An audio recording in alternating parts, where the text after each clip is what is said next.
1971 భారత్ పాకిస్తాన్ యుద్ధంలో అత్యంత ఉత్కంఠభరితమైన నేటికి అనేక రహస్యాలు దాగి ఉన్న ఘట్టం పిఎన్ఎస్ గాజీ జలాంతర్గామి మునిగిపోవటం. విశాఖపట్నం తీరంలో జరిగిన ఈ ఘటన చుట్టూ ఉన్న అసలు కథ, ఇప్పటి వరకు బయటకు రాని నిజాలు మరియు రెండు దేశాల వాదనల వెనుక ఉన్న అసలు రహస్యాలు ఇప్పుడు తెలుసుకుందాం.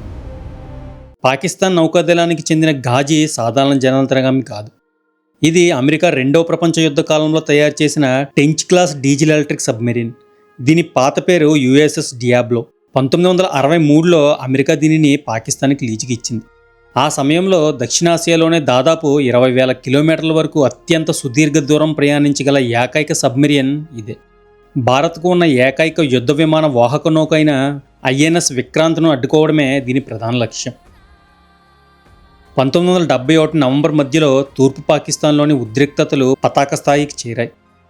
భారత నావికాదళం ఐఎన్ఎస్ విక్రాంత్ నేతృత్వంలో బంగాళాఖాతంలో బలమైన దిగ్బంధాన్ని ఏర్పాటు చేసింది. దీనివల్ల పాకిస్తాన్ నుండి తూర్పు పాకిస్తాన్కు ఎలాంటి సైనిక సాయం అందకుండా పోయింది. ఈ దిగ్బంధాన్ని ఛేదించాలంటే ఐఎన్ఎస్ విక్రాంత్ను ముంచడం ఒక్కటే పాకిస్తాన్కు ఉన్న ఏకైక మార్గం. ఇందుకోసం 1971 నవంబర్ 14న కరాచీ నౌకాశ్రయం నుండి గాజీ అత్యంత రహస్యంగా బయలుదేరింది. దీనికి 2 ప్రధాన బాధ్యతలు అప్పగించారు.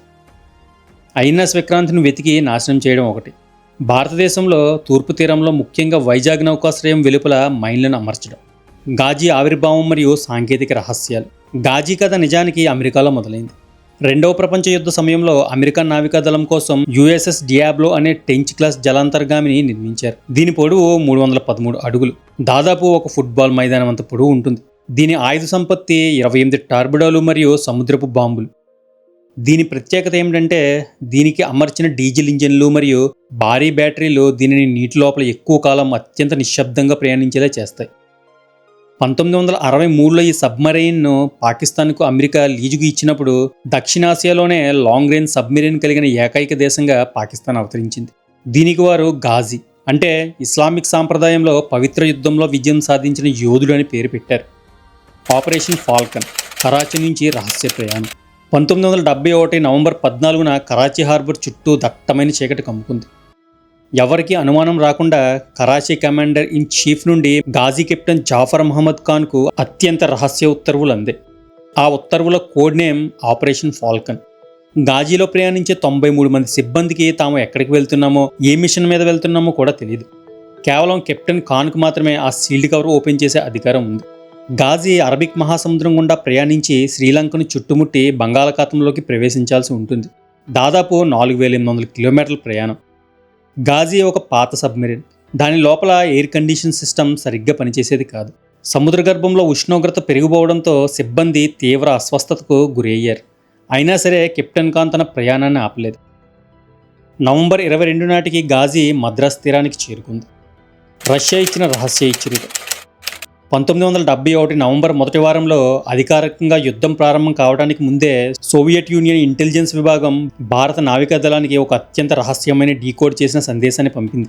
అరబిక్ మహాసముద్రంలో ఉన్న పాకిస్తాన్ నావికాదళ ప్రధాన స్థావరం నుండి ఒక లాంగ్ రేంజ్ సబ్మెరీన్ అకస్మాత్తుగా మాయమైందని రష్యా శాటిలైట్లు గుర్తించాయి. ఆ సమయంలో భారత్ వద్ద ఉన్న సోనార్ వ్యవస్థల కంటే రష్యా నిఘా వ్యవస్థలు అత్యంత ఆధునికరమైనవి. ఆ సబ్మెరీన్ మరేదో కాదు, గాజీయేనని రష్యా భారత్ను ముందే హెచ్చరించింది.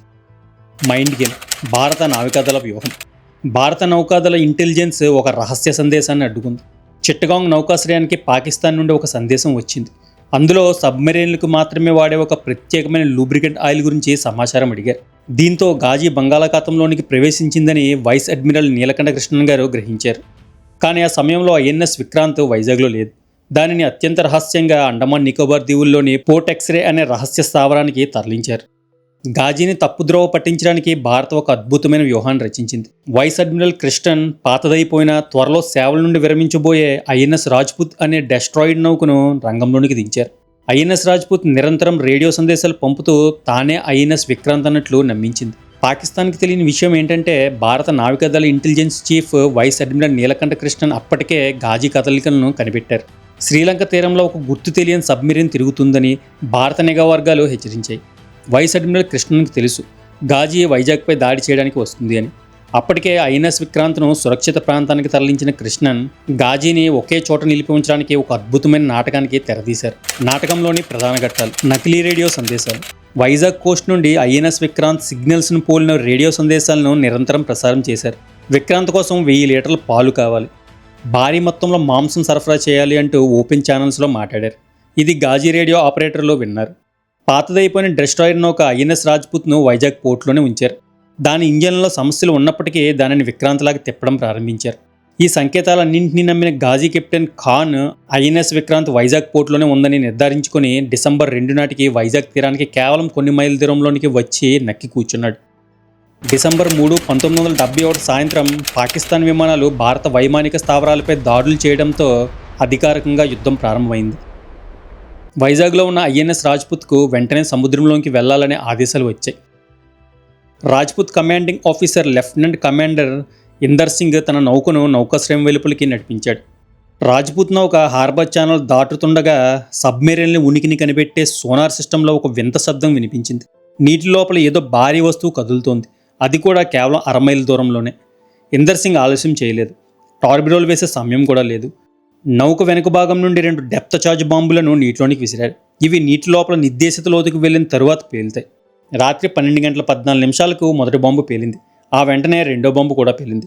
ఆ తరువాత కొన్ని సెకండ్లకే సముద్ర గర్భం నుంచి ఒక భారీ భూకంపం వచ్చినట్లుగా అత్యంత భయంకరమైన మూడో పేలుడు కూడా సంభవించింది. వైజాగ్ నగరంలోని తీర ప్రాంత ప్రజలు బాంబు దాడి జరిగిందేమోనని భయంతో ఇళ్లలోంచి బయటకు వచ్చారు. క్లాసిఫైడ్ నిజాలు. అసలు గాజీ ఎలా మునిగిపోయింది? దీనికి 3 భిన్న కోణాలు ఉన్నాయి. గాజీ మునిగిపోవడం వెనుక ఉన్న అసలు రహస్యంపై నేటికి రక్షణ రంగ నిపుణులలో చర్చ నడుస్తూనే ఉంది. ఇరు దేశాల రికార్డుల ప్రకారం 3 భిన్నమైన సిద్ధాంతాలు ఉన్నాయి. సిద్ధాంతం 1, భారత నావికాదళ దాడి. ఐఎన్ఎస్ రాజ్పుత్ విసిరిన డెప్త్ చార్జ్ బాంబులు గాజీ సబ్మెరైన్ పైకప్పును చీల్చాయి. లోపల ఒత్తిడి ఎక్కువై సబ్మెరైన్ నియంత్రణ కోల్పోయి సముద్రం అడుగున పడిపోయింది. ఈ సిద్ధాంతం ప్రకారం గాజీ వైజాగ్ హార్బర్ ఎంట్రన్స్ వద్ద మైన్స్ అమర్చుతోంది. ఆ సమయంలో ఐఎన్ఎస్ రాజ్పుత్ వేగంగా రావడం చూసి గాజీ కెప్టెన్ గంగారులో సబ్మెరైన్ వెనక్కి తిప్పడానికి ప్రయత్నించాడు. ఆ క్రమంలో గాజీ తనే అమర్చిన మైన్ని ఢీకొట్టింది. లోపల ఉన్న టార్బిడోలు అన్నీ ఒకేసారి పేలడంతో సబ్మెరైన్ ముందు భాగం ముక్కలైపోయింది. సిద్ధాంతం 3, హైడ్రోజన్ వాయువు ప్రమాదం. సబ్మెరైన్ చాలా రోజుల పాటు నీటిలో ఉండటం వల్ల దాని భారీ బ్యాటరీల నుండి ప్రమాదకరమైన హైడ్రోజన్ వాయువు లీక్ అయింది. లోపల ఉన్న సిబ్బంది ఆ గ్యాస్ను బయటకు పంపే క్రమంలో చిన్న స్పార్క్ జరిగి లోపల నుండి బయటకు పేలుడు సంభవించింది. సముద్ర గర్భంలో దొరికిన ఆధారాలు. డిసెంబర్ 4 ఉదయం భారత నావికాదళ డైవర్లు వైజాగ్ తీరానికి 1.5 మైళ్ళ దూరంలో 100 అడుగుల లోతులో మునిగిపోయిన గాజీని కనుగొన్నారు. డైవర్లు చూసిన దృశ్యాలు. సబ్మెరైన్ ముందు భాగం పూర్తిగా ఛిద్రమైపోయింది. దాని కంట్రోల్ రూమ్ మరియు పెరిస్కోప్ పైకి చొచ్చుకొని ఉన్నాయి. డైవర్లు గాజీ లోపలికి వెళ్లి కొన్ని కీలక పత్రాలు, పాకిస్తాన్ జాతీయ జెండా, కెప్టెన్ జాఫర్ ఖాన్ డైరీ మరియు కొంతమంది సిబ్బంది మృతదేహాలను బయటికి తీశారు. సిబ్బంది జేబుల్లో ఉన్న ఉత్తరాలు, వారి కుటుంబ సభ్యుల ఫోటోలు చూసి భారత జవాన్లు చలించిపోయారు. శత్రువులైనప్పటికీ నౌకాదళ సాంప్రదాయం ప్రకారం వారికి సముద్రంలోనే గౌరవప్రదంగా అంతిమ సంస్కరణలు నిర్వహించారు. కెప్టెన్ జాఫర్ ఖాన్ డైరీలో ఏముంది? గాజీ మునిగిపోయిన తర్వాత భారత నావికాదళ డైవర్లు సముద్ర గర్భంలోనికి వెళ్లి కెప్టెన్ జాఫర్ మహమ్మద్ ఖాన్ క్యాబిన్ నుండి అతని వ్యక్తిగత డైరీని, కొన్ని లాగ్ బుక్లను స్వాధీనం చేసుకున్నారు. ఆ డైరీలోని చివరి పేజీల్లో కొన్ని ఆసక్తికరమైన విషయాలు వెల్లడయ్యాయి. కరాచీ నుండి బయలుదేరినప్పటి నుండి గాజీలోని ఎయిర్ కండిషనింగ్ సిస్టమ్ పదే విఫలమైంది. సముద్ర గర్భంలో విపరీతమైన వేడి, ఉక్కపోత వల్ల సిబ్బంది మానసికంగా, శారీరకంగా తీవ్ర అలసటకు గురయ్యారని కెప్టెన్ రాసుకున్నాడు. ఐఎన్ఎస్ విక్రాంత్ కోసం గుడ్డివేట.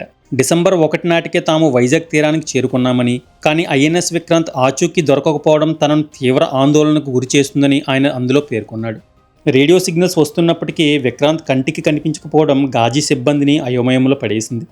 అమెరికా ఎందుకు సైలెంట్గా ఉండిపోయింది? యుఎస్ఎస్ డియాబ్లో అమెరికా ఆస్తి. దాన్ని పాకిస్తాన్కు కేవలం లీజుకు మాత్రమే ఇచ్చారు.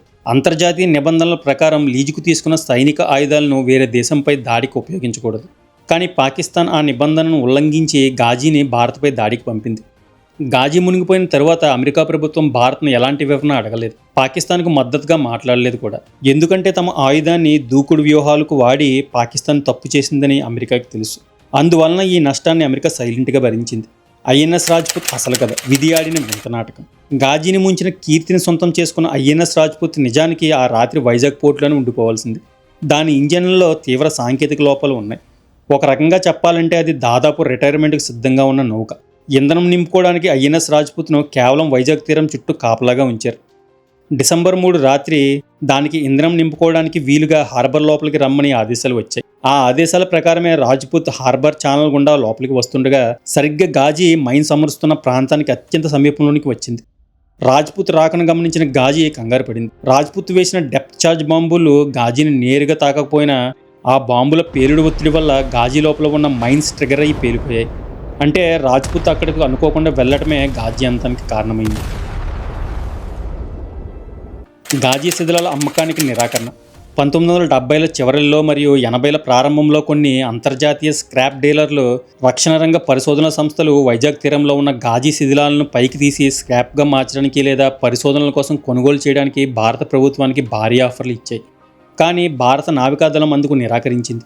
నావికాదళ సాంప్రదాయాల ప్రకారం సముద్రంలో మునిగిపోయిన ఏ యుద్ధ నౌక అయినా అందులో ప్రాణాలు కోల్పోయిన సైనికులకు అది ఒక యుద్ధ సమాధిగా పరిగణించబడుతుంది. శత్రు దేశానికి చెందిందైనప్పటికీ ఆ 93 మంది సైనికుల ఆత్మగౌరవార్థం ఆ శిథిలాలను పైకి తీయకూడదని భారత్ నిర్ణయించుకుంది. ఈజిప్ట్ నౌకాశ్రయంలో జరిగిన మొదటి మైండ్ గేమ్. గాజీ కరాచీ నుండి బయలుదేరినప్పుడు భారత్కు అనుమానం రాకుండా ఉండటం కోసం అది ఈజిప్ట్ లేదా మధ్యధరా సముద్రం వైపు వెళ్తుందని ఒక అబద్ధపు ప్రచారాన్ని పాకిస్తాన్ సృష్టించింది. కానీ భారత ఇంటెలిజెన్స్ అప్పటికే శ్రీలంకలో పింకోమలి నౌకాశ్రయంలో తమ నిఘా నేత్రాలను ఉంచింది.